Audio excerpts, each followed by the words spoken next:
My name's Diana Gonzalez. The team calls me D. Everyone always asks how you found out about football, and I was literally sitting in my friend's living room watching the Steelers play, and I just asked, do girls play football, like, anywhere, like, on college or anything? And my friend told me, yeah, there's a kicker on some team in Arizona, and I'm like, oh, okay. And so I went home, just sat at the computer, looked it up, and I found the New York Sharks, called Andra, tried out, and made the team. So that was really exciting. I always wanted to play football, but my mom took me to cheerleading cheerleading tryouts when I was younger, and I almost cried. I hated it. I hated cheerleading. I hated cheerleaders, and so I did ballet instead. And then once that got boring, I dropped it because girls can be bitches, you know? Highly competitive and very snooty, and that wasn't my atmosphere. I love dancing. I'm really passionate about dancing, and you know, I love dancing, but when you're in that environment, it feels disgusting, you know? It's like beauty pageants, and I hate that shit. And, you know, I always played with the boys. Ever since I was younger, I remember the girls would play house with their dolls, and I would be, you know, playing cops and robbers, and I'd be jumping on the fire truck and running around and kicking, you know, boys' asses. I mean, I was really tall growing up, too. I'm 5'7" now, and I had the growth spurt, all the boys smaller than me, so I'd, you know, kick their ass. And I was very competitive. Sports wasn't a big thing in my family. Academia. I always had straight A's. I had to. You know, I was in, you know, gifted program growing up, and a lot of fucking high expectations, you know. My brother was a little genius, an artist. I was the dancer, and following in his footsteps. I got into the program he couldn't get into. He went to NYU, I went to Rutgers. He graduated in 3 years. So I felt like also I had to follow in his footsteps.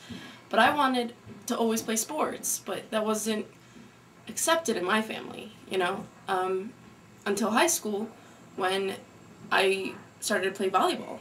And I wanted to, so I did. And then I did track and field, and that was the most fun, because that's when I started running a lot, started conditioning the most. I lost a lot of weight, toned, and I got a lot stronger. I started powerlifting in high school, and, you know, I have a small frame, but I have a lot of strength. It's all legs, you know. And so I have this naturally competitive personality, and, you know, I love being out there in the sun, working hard, pushing myself at everything. And I started with academics, and then just into everything in my life. So, you know, I've dancer, you know, football. I have this a group of friends that call me the foot ballerina, like football arena, and you know, I'm very proud of that. All the sports I played, you know, when I was younger, you were taught something, drilled, until it was programmed in your head, till you knew what to do. As a dancer, you go over, you know, an ensemble over and over and over until you get it, you know? Your posture, you align yourself until, you know, it's perfect. We don't do that here, and unfortunately it's because of, you know, where we are at this time, women's football. We don't have time. We have to, you know, pay bills and support babies, and I'm a bartender now that I just graduated, you know. I'm taking a break, and I work every single night, 3 to 11 at night, 12 at night, 1 in the morning, or I'm there from 11. I work 13-hour shifts, and I'm on my feet all the time, and then that hurts me for football. Or then when I'm hurt from football, then I can't work, and my boss gets pissed. But it's so hard. I remember last summer, I was full-time school, full-time work, and full-time football. I would sleep for 5-6 hours and just go. I remember I had a roommate for like a month, And she's like, she was freaking out. She's like, I think she's going to die or collapse, you know?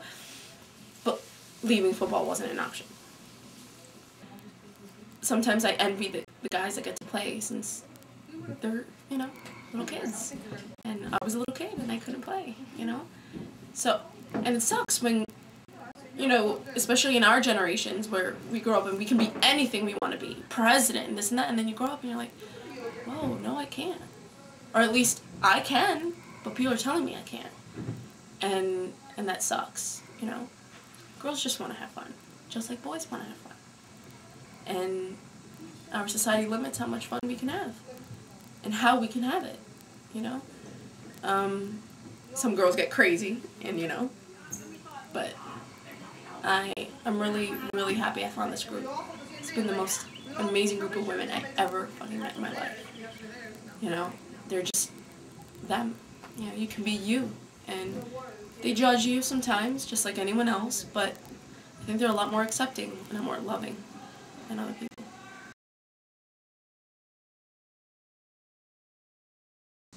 My mom cried. My dad, I think my dad had a slight smirk on his face right here. He was like, I think it was also seeing that I was making my own decisions and not running it past them. I had been playing, or well, practicing for 2-3 months before I told them, because I wanted to make sure this was something I was committed to. And when I told them, they thought it was, as you say in Spanish, un capricho. Like just something I, you know, picked up and I'm going to drop it in like a month, you know. I'm not serious about it. It's just something I want to do for a little bit and not be committed to it. And then they're like, oh, yeah, she's still in this football thing. But honestly, I don't think they'll ever understand. Because, I mean, I'm Cuban bred, you know. Like Cuban bread that you eat. Which is really good, by the way. They just don't understand. They don't understand. If I were playing baseball, maybe that would be a different thing, because Cubans and baseball, that's a really, you know, which I do like. My SI joint came out in my back, and, you know, it was one of the scariest things in the world. I wasn't able to play in a playoff game, but, you know, I hopped in the car, drove myself to New York, hopped on a train, took myself to the chiropractor, readjust me, pop me back in, and go to work. And, you know, ask any NFL players that do that, you know, that they have to do that crap. I mean, I'm sure they have someone to come to them, or, you know, it's really different at our level. And I didn't even tell my parents because I knew they would freak out, because they're really scared for me, a lot, you know, because they know how many injuries there are, and sometimes they zone it out. But my mom was definitely scared, but my dad is scared too, you know, because I'm his little girl, and I always will be. So they went, both my mom and dad last season came to one game, because they work. So it was one of the most awesome feelings in the world to have my daddy come to my game. Because I really appreciate his work. He works so, so hard. You know, my parents came to this country and they did nothing but focus themselves, work their asses off to pay for me and my brother's education. And they did. And to me, they're extremely successful. And, you know, I have a lot of faith in God. I'm very spiritual. And God has, you know, shone that light on me and made me appreciate my old man and woman, you know. Yeah, so that was, it was the Father's Day game. And he put on my jersey. And he put it on and he couldn't get it past his belly. So he squeezed it on. And did he go in the field for Father's Day? Yes, he did.